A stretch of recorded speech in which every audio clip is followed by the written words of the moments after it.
I'm personally very excited about the theme of this year's conference because it represents what I think is a historic advance in left thinking.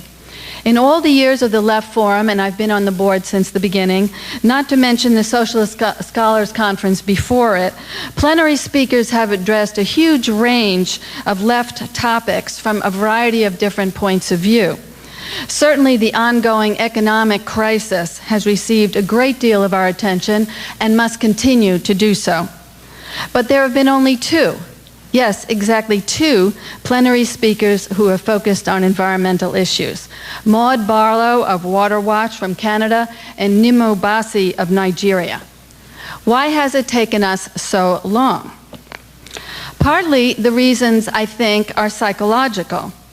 It is so deeply disturbing and even indeed terrifying to think that almost 2/3 of the natural resources necessary to sustain life on this planet are being destroyed or degraded by human action. That we, like everybody else, have to some extent been in denial. We just want to put it in the background. But those are the actual words of the UN Ecosystem Millennium Assessment in 2005. Since then, just last month, it's been announced that the Earth's atmosphere has reached a concentration of 400 parts of CO2, the highest since the Pliocene era millions of years ago. Today, when droughts occur not just in North Africa, but in the Midwestern United States, when sea level rise threatens not only tiny little island nations in the South Pacific, but this very island that we're on, we can't just keep keeping it in the background. But there are also, I think, political reasons for the left resistance to the environmental crisis issues. The environmental crisis requires a shift from the issues that we have studied and organized around, which you might say we have sunk intellectual and political capital, whether it's labor, the economy, anti-war work, anti-racism, feminism, and so on. And the environmental crisis seems particularly difficult to get a handle on just because it is so big, it seems overwhelming. Where do you start? And unlike most left issues, the environmental crisis ultimately affects everyone.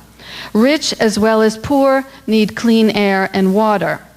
At a speaker at the recent Washington, D.C. demonstration against the Keystone Pipeline put it, he was a veteran of the Civil Rights Movement, that movement was about equality. This one's about existence. But this very universality seems politically problematic to some on the left. It certainly raises special issues. They worry that all the injustices and miseries against which we've struggled so long will get lost in this one big humanistic cross-class issue. But I want to reassure them. In fact, they're all causally connected.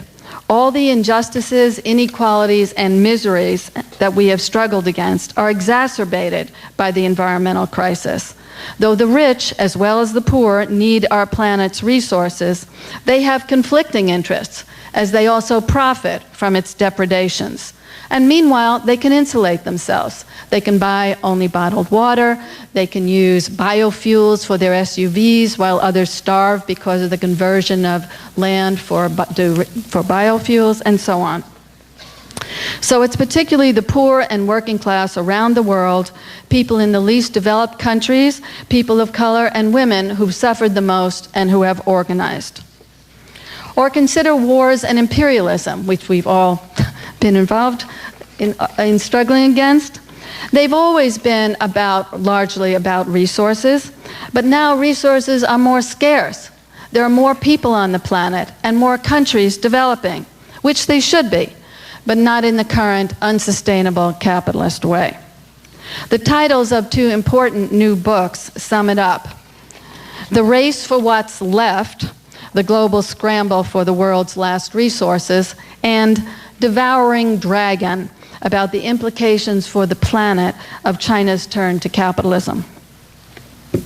The environmental and economic crises also exacerbate problems of ill health, of unemployment, and of homelessness as rural people lose land and water and are forced into cities. So, what is to be done? Can we stop the relentless drive to grow and consume ever more and opt for a simpler form of life? This would certainly be desirable, assuming it were equitable. But what would this do to our economy? What about the all-important issue of jobs? Of course, one can say there are no jobs on a dead planet, and that's true. But can we stop growth and still satisfy people's needs within a capitalist framework, that is? Some influential people in the environmental movement seem to think so.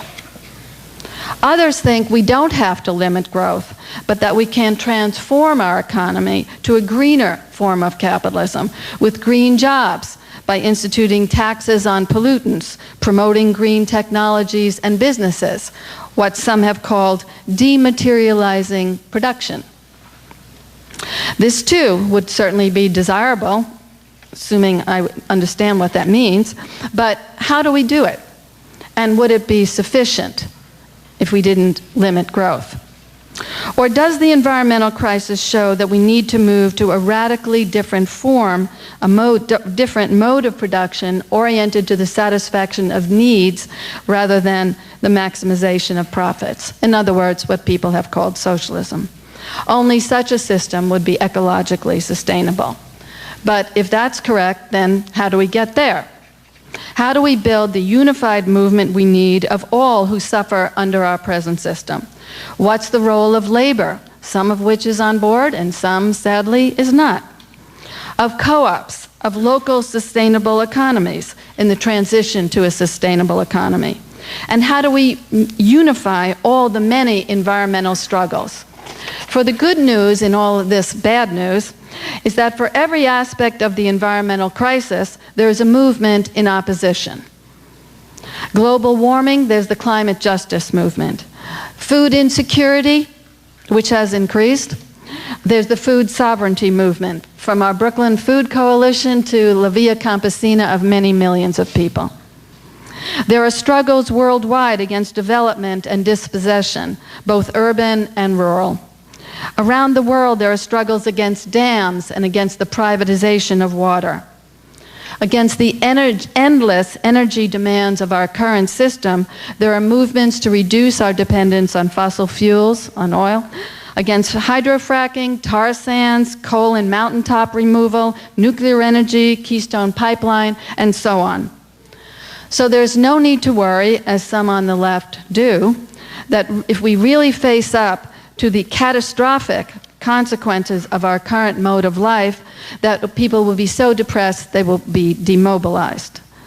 These movements exist all over the world, and they include an exciting renewal of indigenous movements like Idle No More in Canada. Moreover, there's a distinct eco-socialist pole emerging, which certainly understands the connection between the ecological and the economic crises. Check out their table in the book room, as well as the books. So there are exciting opportunities opening up for the left today. As implicit in all environmental struggles is the basic question of who should own the earth.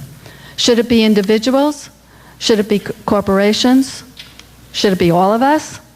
Or rather, as Karl Marx wrote, quote, "From the standpoint of a higher socioeconomic formation, the private property of individuals in the earth will appear just as absurd as the private property of one man in other men. Even all simultaneously existing societies taken together are not owners of the earth. They are simply its possessors, its beneficiaries, and have to bequeath it in an improved state to succeeding generations," unquote. Well, these are among the issues that will be addressed and debated throughout the conference. Our first speaker is Christian Parenti. He's a professor of sustainable development at the School for International Training, a Graduate Institute in Vermont, and a visiting scholar at the CUNY Graduate Center. He has authored 4 books, the most recent being Tropic of Chaos, Climate Change and the New Geography of Violence. What I'm going to talk about tonight is what climate change implies for the state. And the punchline is, I think that climate change means the state is coming back. And the choice is whether the state's return is in a violent and repressive form, or whether as it returns, it can also be renovated and transformed, and its progressive and democratic features enhanced. The simple fact that causes this is that climate change leads to extreme weather. Extreme weather leads to crisis and emergency, social, political, and economic crisis, disasters. And in those moments, who or what steps forward? At one level, people, right? At a micro level, people, communities come together and try and help each other. We've seen that here in New York in the wake of Sandy, Superstorm Sandy. And Rebecca Solnit has written eloquently about this in a historical perspective. But at a macro level, what steps up? The state steps up. The state comes back. And it's not the private sector, it's the public sector that responds. And it's important that the left think about the state, rethink the state, and reclaim it, because I don't think it can be avoided. To some extent, this idea came to me in New Orleans when I was covering the storm, Hurricane Katrina, for The Nation. And I got there the third day after the storm. And you know, the place was covered with cops, and then the 82nd Airborne arrived. And from the outside, it looked like the police were there to repress people, and there was a lot of that going on, but that was mostly actually the New Orleans Police Department doing that. What was going on actually was a lot of small towns in the South wanted to help, and the only spare capacity they had in their public sector was repressive. It was guns, it was SWAT teams, it was armored personnel carriers, all of which were the direct result of 30 years of a federally funded war on drugs, in which welfare and job training programs were cut, and military hand-me-down hardware was given to local states, training was subsidized, et cetera, et cetera. So you had these states, these local governments that weren't all about going into New Orleans and cracking heads and keeping this African-American city under heel. When you're actually there on the street talking to people, they wanted to help these cops. Like, they wanted to get people out of roofs, but they didn't have some sort of civil defense infrastructure. What they had was the toolkit of repression that the federal government had produced at a local level. So it's really important that we try and reshape the state. I'll get into more about this in a second, but first, let's just get clear on some of the basic science, some of which was discussed already. We are past the point of this crisis potentially becoming self-propelling. We're at 400 parts per million of atmospheric concentrations of CO2. The best science in the world thinks that 350 parts per million is the safe cutoff point. So we have to get way back in terms of our emissions. We have to have negative emissions. The Intergovernmental Panel on Climate Change, the UN body designed to vet science for policymakers, recommends that there should be 90% reduction in CO2 emissions by 2050, which would mean 10% per annum at least starting now. So this is a very daunting task.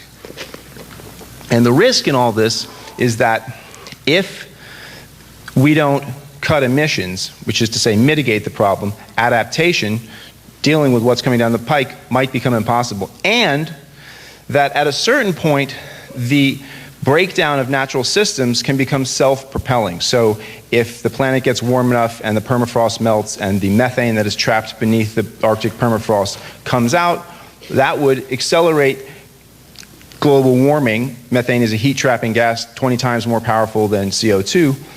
But it would be a process that would have escaped the control of human civilization. Right now, the main cause of greenhouse gas emissions is land use and burning fossil fuels. So it's still within our control to stop this, but it won't always be that way if we don't act quickly. Another thing I think is important to think about when addressing the problem of climate change, it can look so apocalyptic and so bleak that because the implications are so totalizing for human civilization and for life on Earth, I mean, James Hansen goes the furthest in his last book, Storms of My Grandchildren, where he outlines what he calls the Venus syndrome. If these self-fueling processes of emissions kick in, then there could be a 1,000-year process of heating on the planet that would wipe out all life. So because of the potential implications of this are so apocalyptic and so global, we can easily confuse climate change with all of the other environmental problems and think that we have to solve everything to be able to solve this. And actually, I think we should see climate change as a subset, a doable problem that can be dealt with, that is the most urgent because of the time frame of the problem implied by the science, but it's not the same as dealing with all of the environmental problems. So if we deal with climate change by getting off of fossil fuel, that doesn't mean we have solved the problem of soil erosion, of deforestation, of overfishing, of increased toxicity in the atmosphere. So this is, I hope, somewhat empowering to think about how, okay, this is actually not everything. This is one subset of a larger problem. It's a problem we have to deal with so we can buy time to deal with other problems.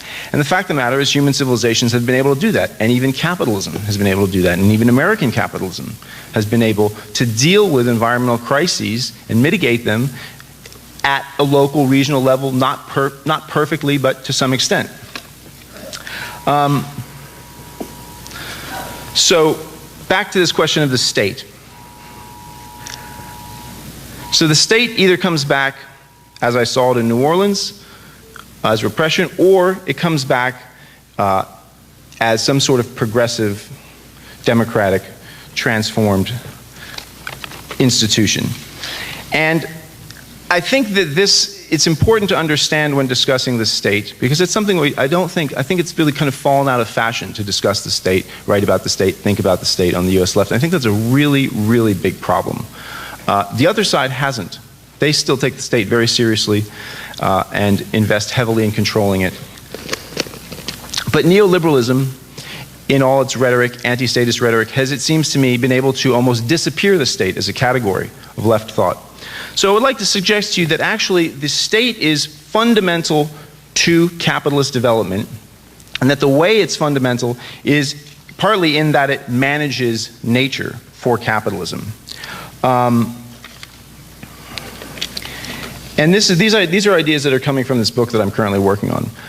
And this history is important because I think we have to see it clearly to think about how to go forward. So what I'm arguing is that at the heart of the development of American capitalism is a type of shadow socialism, which is fundamentally about managing nature for capitalism, for capital, delivering nature to capital.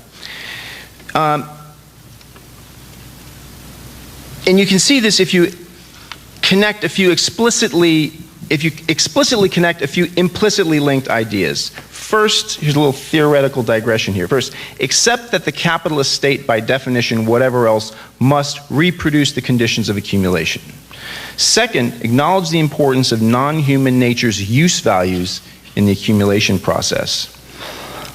And third, think about the state's territoriality. I'll get back to this in a second. Marx was very clear, though not all Marxists for a long time, or economists after, were, that nature provides use values to capital, which through the labor process are converted into exchange values. And this is a key point for understanding the rest of his thinking. And while we're on that subject, let me give props to people like John Bellamy Foster and Michael Perlman and others who are here who, beginning in the 90s, began to really piece together these disparate references to nature in Marx's work, and out of that concoct a sort of, coherent Marxist theory of capitalism and the environment. So, in the Critique of the Gotha program, Marx puts it this way: labor is not the source of all wealth. Nature is just as much the source of use values, and it is surely of such that material wealth consists just as much as labor, which itself is only a manifestation of a force of nature, human labor power, unquote. So in this statement, Marx does two things. He places human beings within nature, and and the second thing he does is note that non-human nature provides use values to the valorization process, the accumulation process. That is not only the piece of nature which is human labor, but it's the rest of nature as well. So in making a table, or making this podium, part of what provides the value is the utility of the wood which exists outside of the labor process, exists to some extent autonomously, and that those values are important for capital accumulation. So then, if that's true, where do we find the use values of nature? Where are they located, and what delivers them to capital? Ultimately, it's the state is the context in which nature is delivered to capital. And it's the territoriality of the state that facilitates that. Recall Weber's classic definition, which was his formulation arrived at on the eve of the uprising in Bavaria in 1919, sort of a revolutionary moment. He's clearly in dialogue with Leninism when he tells his audience that we can say that the state is the human community that successfully claims the monopoly of the legitimate use of force within a given territory. Note that territory is one of the characteristics of the state. Indeed. So, what does that mean? Well, I think it's clear, it's best explained in the history of the United States. Beginning at the birth of the Republic, even before that, but the birth of the Republic in many ways starts with the federal government has this constitution, but it really doesn't have anything. The 13 colonies are now 13 states, and they're all heavily indebted. And under the guidance of Hamilton, brokering deals with Jefferson and Madison, the federal government buys out the state debts from the Revolution in exchange for the state's land claims. And the states had these enormous land claims. And so in exchange for creating the first bank, which Hamilton wanted, and paying off at face value the worthless war debts of the states, the federal government acquired all of the land that we take for granted as it having. It then proceeds to use this quite intentionally, and Hamilton writes about this in great detail, to use this land to achieve economic development, to bring forth what becomes capitalism. They don't refer to it as capitalism. And the land and the natural use values of it are crucial to how American capitalism came to be. This is all part and parcel of what Henry Clay called the American system. And the idea was to use the state as a sort of hothouse for economic development. Henry Clay, among others, wanted to have sort of national universities, national observatories, a national bank, national road system, et cetera, et cetera. This project was ultimately defeated by the South, mostly, which didn't want a strong federal government. But to the extent that it did succeed, it laid the basis for the country we now see. So canals were the first internal improvement that was attempted. And 4.5 million acres of land were given to these canal companies.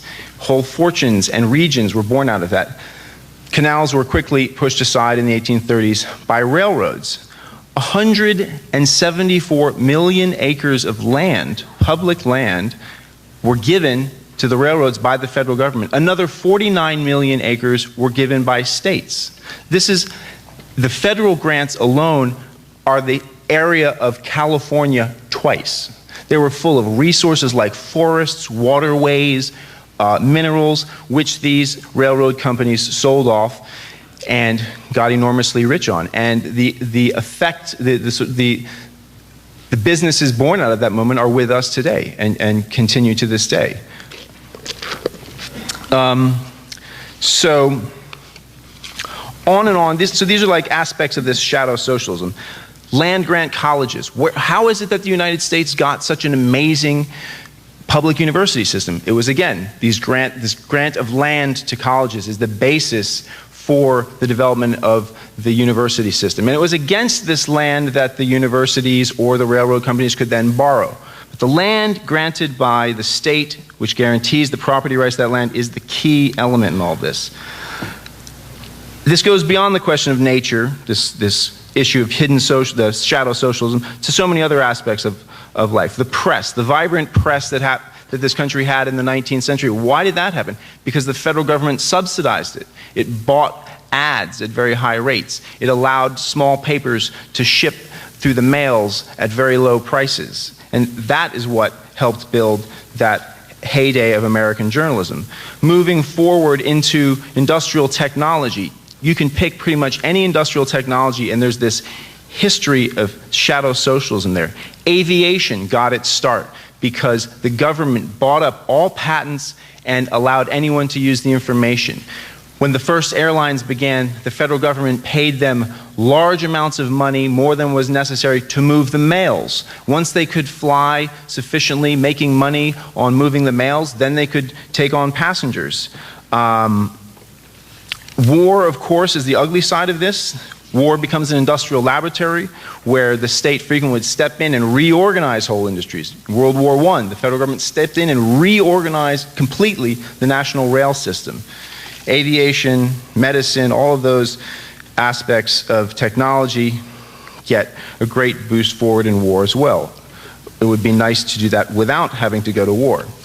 Then comes the New Deal, in which this aspect of shadow socialism becomes explicit. And there is an attempt to get out of this crisis by using the state to jumpstart capitalism, to redistribute wealth to people, to create markets by giving poor people jobs and money so that they can buy stuff, so industry can turn over, and also the state purchasing stuff itself. So this brings me to the present and what I think is a realistic solution to this very pressing short-term problem. The government has to act, and we have to demand that it act in ways that will get us off fossil fuels. The good news is, and I know Jill will talk more about this, we have the ingredients we need to cut carbon emissions. We have the money, we have the technology, and we have the enabling legislation. The great tragedy of the Obama administration, its first 2 years, was that much of the environmental left and others got very involved in trying to pass climate legislation, comprehensive climate legislation. And there were a few marginal voices among them, the Center for Biological Diversity, saying, you know what, we don't need any new laws, we have them. It's the Clean Air Act from 1970. And the story is that when Clinton signed the Kyoto Protocol and the Senate didn't ratify it, Massachusetts and green groups sued the federal government and 10 years later eventually won. And they said, hey, look, CO2 emissions endanger human health, therefore they must be covered under the Clean Air Act of 1970. The Supreme Court in 2007 said, yes, that's true. George Bush ignored this, and so too did Obama in his pursuit of comprehensive climate legislation. Now people are turning around and realizing, well, that was not just some fringe position. Indeed, the implications of Massachusetts versus EPA are that we have the legislation to impose a crippling carbon tax on the fossil fuel sector. Out of this endangerment finding that CO2 is dangerous comes a slew of tailoring rules. So the first thing that was done pursuant to Massachusetts versus EPA was a regulation of emissions from automobiles. Then there was emission standards for new coal-fired power plants. And those standards were so strict that there will not be any new coal-fired power plants built in this country. That was unfortunately an easy thing for Obama to do because natural gas was coming online, fracking gas, filthy fracking gas was coming online and basically making it uneconomical to build new coal plants anyway. So we're waiting for numerous rules relating to aviation, shipping, oil refineries, cement plants, you name it. We're waiting for rules from the EPA, and Obama has been keeping the EPA on a very tight leash. But the law is there. It is not out of the question that we could start imposing penalties on polluters that would mean that they would essentially have to switch to a different fuel because the cost would be so high. We have the technology, solar, wind, appropriate hydro, all of that exists. The problem is scaling it up. So how to scale it up? Well, that gets back to this history of shadow socialism.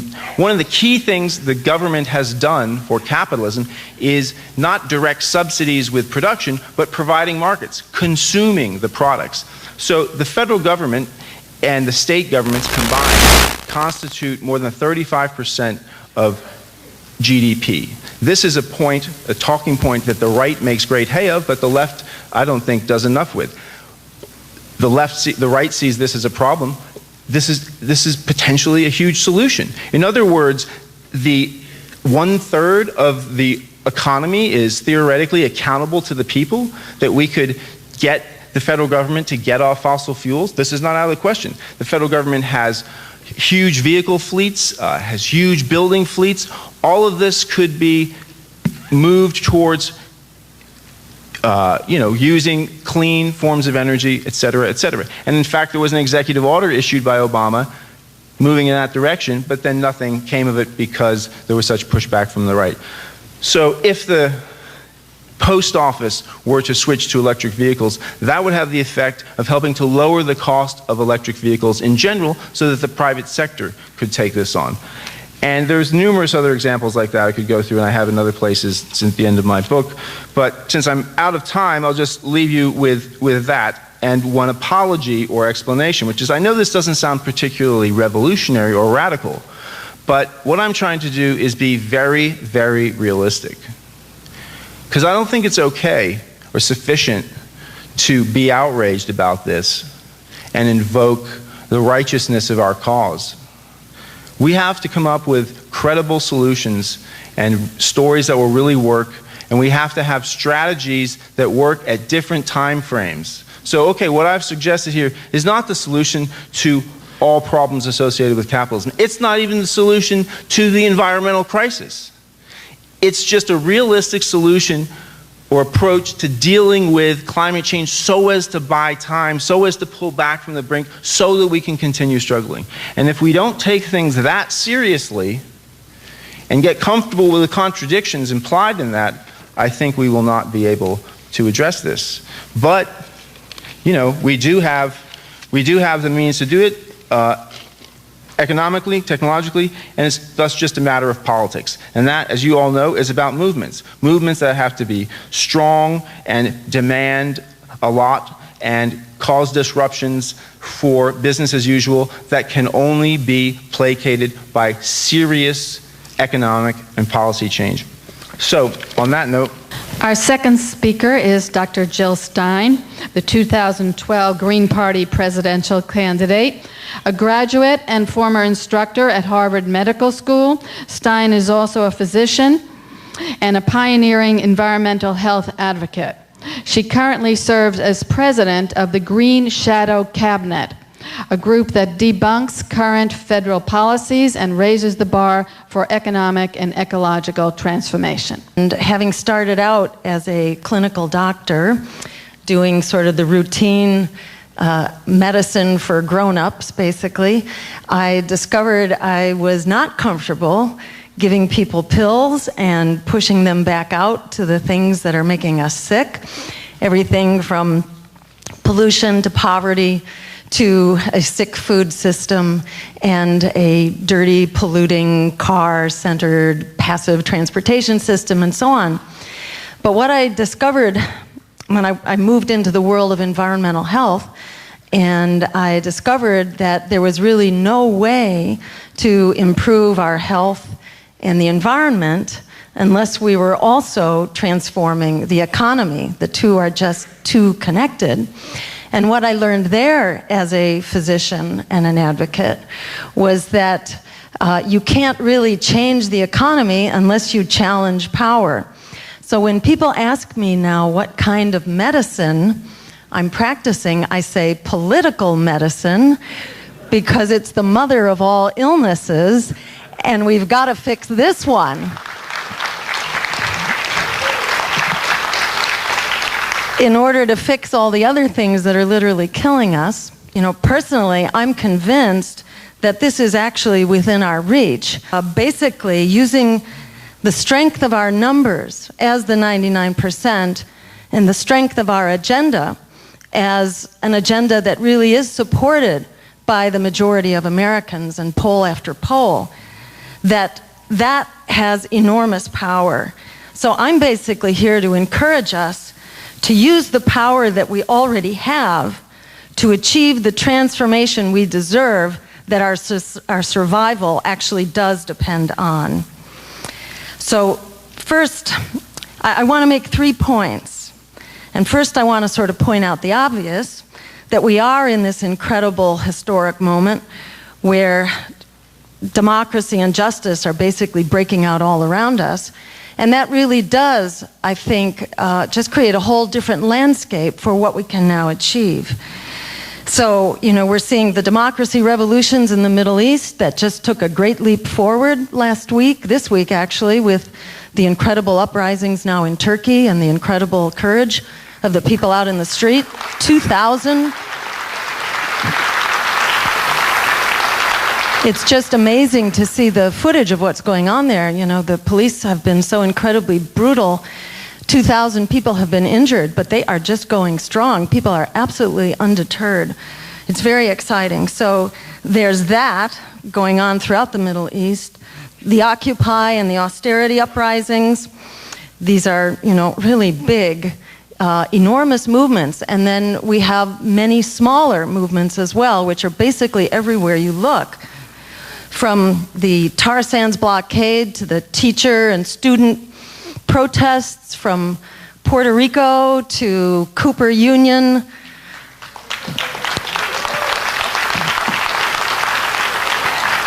And not to mention Quebec and the high school uprisings, from Philadelphia to Seattle and Chicago. The strikes at both at fast food industry and at Walmart, the strikes of these workers, eviction blockades across the country, the Idle No More campaign, the fights to stop fracking and nuclear power. I don't know if you've heard, but that took a great leap forward today too, where it was announced that San Onofre is closed for now and forever. So keep working on Indian Point. It won't be far behind. In spite of, you know, the millions, the billions that they are spending to bribe our elected officials and to propagandize people, the nuclear power industry is moving backwards still, even despite Obama's efforts to create a new generation of nuclear power plants. The people are saying no, and that industry is looking at its days being numbered. And I have to mention the incredible millions out in the street last week to stop that poster child of predatory capitalism, Monsanto.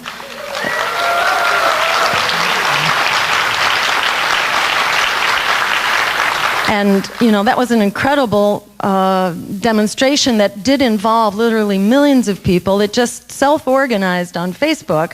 You know, it was just very exciting. So people are standing up like we haven't seen for generations. This movement is long overdue, but maybe it's just in time for us to make this a powerful tipping point, to start taking back the promise of democracy and the peaceful, just, green future that we deserve.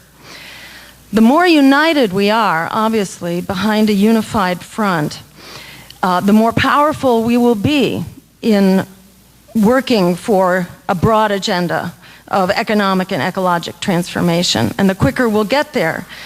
Because the 1% cannot rule the 99% without the game of divide and conquer. So by our being here today, across the spectrum of so many issues, we begin to beat back that game of divide and conquer, and to create a more effective mobilization. And standing up to power, I would argue, requires not only standing up to the capitalist establishment, but also to its political parties. Capitalism thrives on the politics of fear.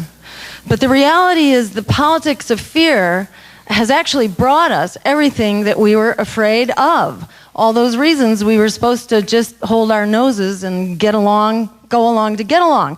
You know, we actually got everything we were supposed to avoid by playing out that strategy. The meltdown of our climate, the offshoring of our jobs, the massively expanding war effort, which is everywhere for all time right now, basically, the attack on our civil liberties, the more massive bailouts of our banks. This is what the politics of fear has actually brought us.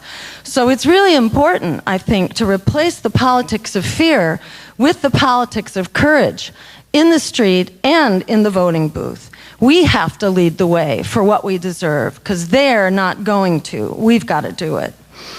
And, by the way, I want to just add that this is not a contest between economy and ecology to see which one is more important. That's like asking, is your heart or your lungs more critical to surviving? You know, it's not a choice between them. We need them both. They're both essential. And they're both so enmeshed with each other, we can't possibly fix one without fixing the other, in my opinion. If you try to fix the economy and you let the environment unravel, you won't have the water to cool your engines, you won't have the food to feed our families, you won't have the climate security from storms and drought and floods to set up shop, let alone even have a place to live. And likewise, if you try to fix the environment, but you haven't fixed the economy and made it green and made it democratized it. If you haven't done that, then people will, of necessity, take down the trees and overgraze the land and overfish the fish in a desperate scramble to survive. So these things really go together. And in my view, you know, I just don't see how we fix these things without also addressing the issue of peace and democracy. The military is the biggest source of greenhouse gases on the planet. And conversely, securing, or I should say stealing, fossil fuels from the third world is the biggest driver of our military.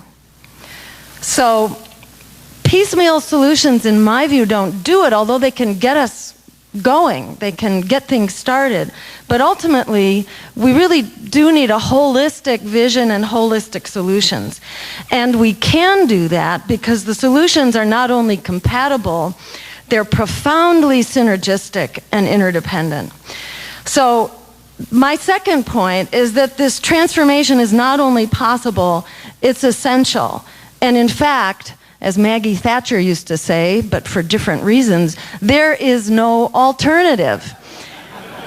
Take that, Maggie Thatcher.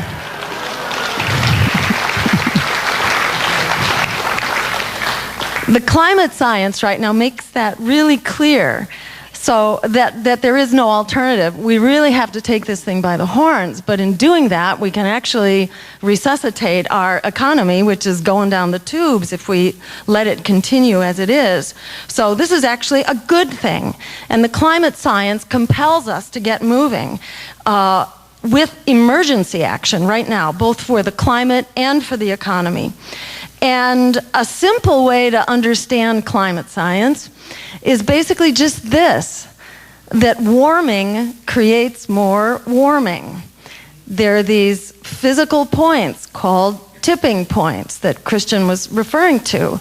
And when you get to those physical conditions of that tipping point, it just triggers a whole lot more warming, which in turn triggers other tipping points, and you get more warming. And there is no end. There's this myth out there, kind of a misconception that, oh, it's not so bad, we'll get a degree or two warmer, but hey, that's not such a bad thing. Unfortunately, that's not the way it works. And they don't actually tell you that. The problem is warming then becomes, it's a verb. It's not, you know, an adjective. It's not like it's a warm world. It's a world that continues to heat up until it has become, you know, quite unlivable. And that is much sooner than the science has predicted. And then the science keeps catching up as it finds out more. And, you know, basically we don't have time to lose. We really need to get on this. And so I'm just going to give you a couple of the factoids that really do light a fire under your feet, and no pun intended there.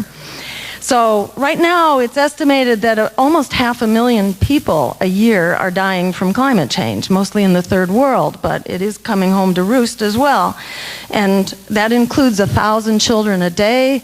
This is largely from drought and flood and starvation, as well as infectious disease related to polluted water sources.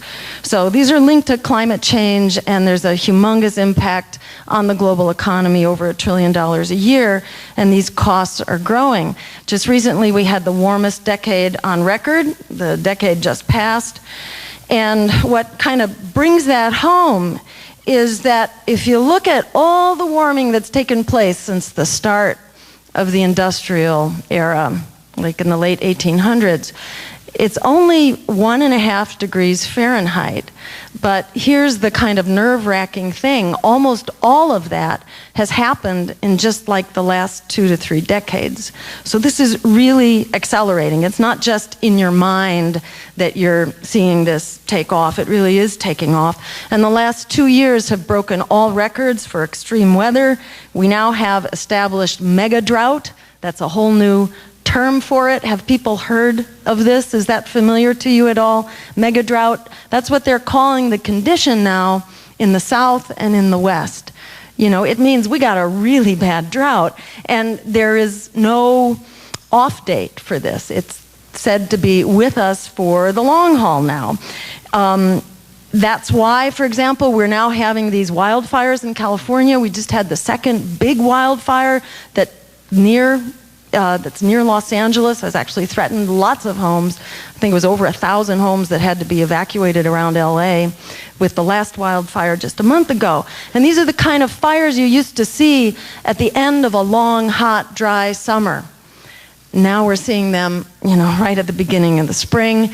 And let me tell you what got me off my seat about climate change, because I was working on toxics, on environmental justice and toxic pollution, basically, and in consumer products and food and water and all that. And I happened to read an article in Scientific American in 2008 about the melting of the ice sheets, and it made me realize, oh my God, you know, this really can't wait. And the deal is, this is speeding up.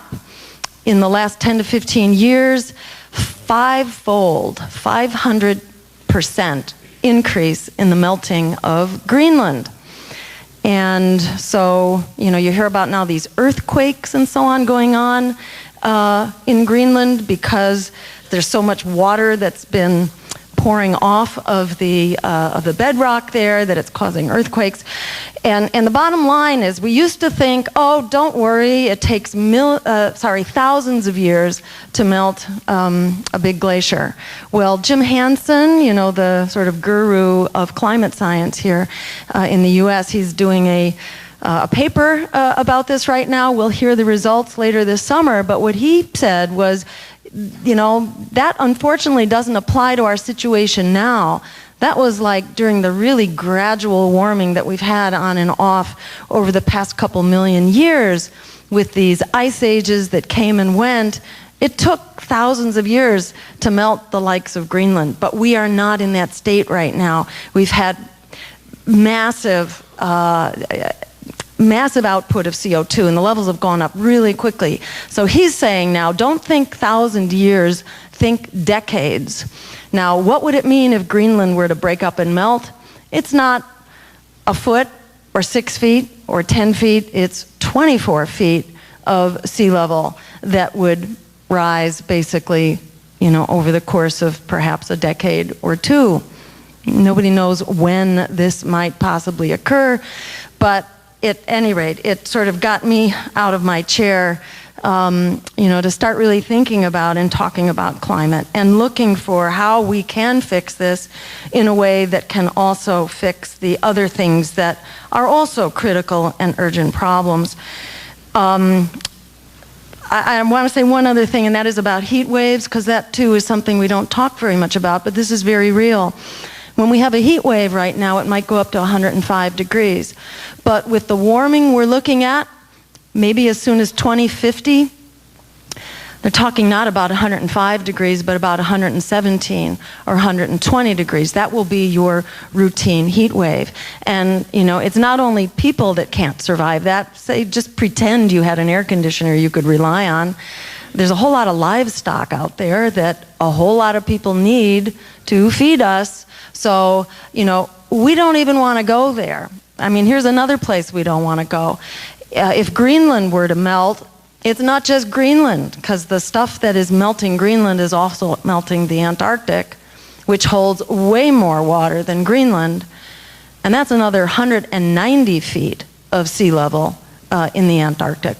So, you know, the bottom line is that this is not a choice. You know, there really is no alternative. We don't want to get that far into the cycle that we're looking at the breakup of these massive ice sheets. Because once they start to break up, you can't stop them. We have to stop this process right now. And that means no new sources of fossil fuels, no fracking, no tar sands, no exploring the Arctic for oil and gas. And it means beginning to back off as quickly as humanly possible from our existing fossil fuel sources.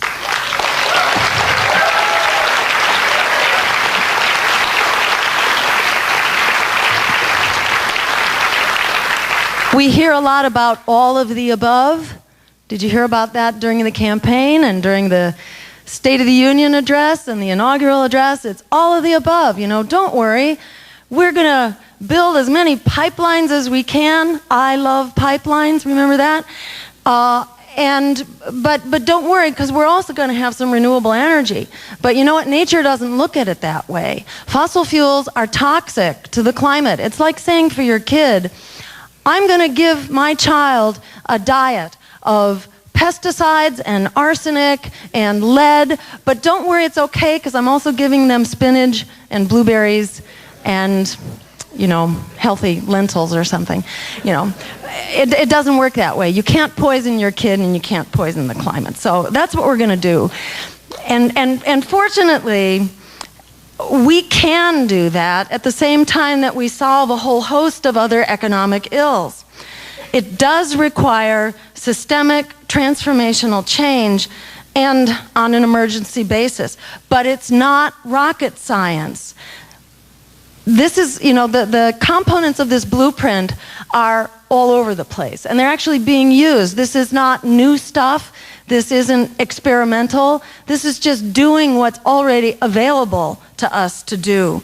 And one blueprint for this is a plan that we talked about during our Green presidential campaign, put together in part by the Green Party here in New York, a terrific plan called the Green New Deal. Thank you, Five. Great. The Green New Deal. And our Green Shadow Cabinet, by the way, continues to talk about this and promote it. It would create 25 million jobs right now that would end unemployment, put everybody back to work, while it democratizes and greens the economy, halts climate change, and makes wars for oil obsolete. We've done something like this before. With the New Deal, we can do it again.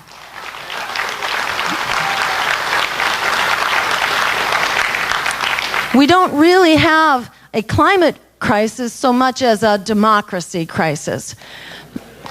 We can do this. We can fix it. We just need a democracy that will work in our interests, not in the interests of the 1%. So, you know, in brief, that creates an economic bill of rights that ensures the right to a job for everyone who wants to work. It ensures living wages, safe workplaces, union representation, Medicare for all, tuition-free education from preschool through college. It will end student debt and homeowner debt, create a right to decent, affordable housing and halt foreclosures. It would create accessible, affordable utilities which are publicly owned and run at cost and not for profit. A right to fair taxation. You know, this is not rocket science. It's also not outrageously expensive. It's been costed out. It would cost less than the price of the first stimulus package, which created 2 or 3 million jobs, and it didn't create many because it was predominantly tax breaks. Tax breaks don't create jobs. You give it away and cross your fingers. But FDR knew how to create jobs. We can directly create government jobs. And, you know, the Green New Deal also calls for real democracy reforms, too, to ensure this transformation is actually implemented and it stays implemented. And that includes full public financing, free and equal access to the airwaves, which would dramatically undercut the cost of political campaigns. They would cost almost nothing if we freed up the airwaves, which would make public financing very feasible. We call for revoking corporate personhood with an amendment to the Constitution, restoring the vote to former offenders who deserve their vote, and so on, abolishing the Electoral College and implementing instant runoff voting and proportional representation. And finally, it also calls for protecting our civil liberties, repealing the Patriot Act, the key sections of the NDAA, and ending the president's unconstitutional imperial war powers, prohibiting Homeland Security and the FBI from conspiring with police, ending the war on the press and on whistleblowers and immigrants, cutting the military, and bringing our troops home. So,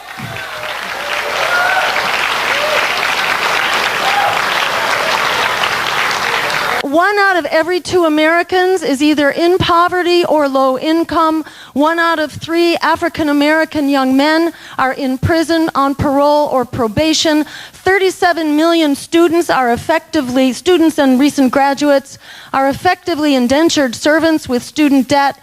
You start putting these numbers together, and we are an unstoppable force for transformational change.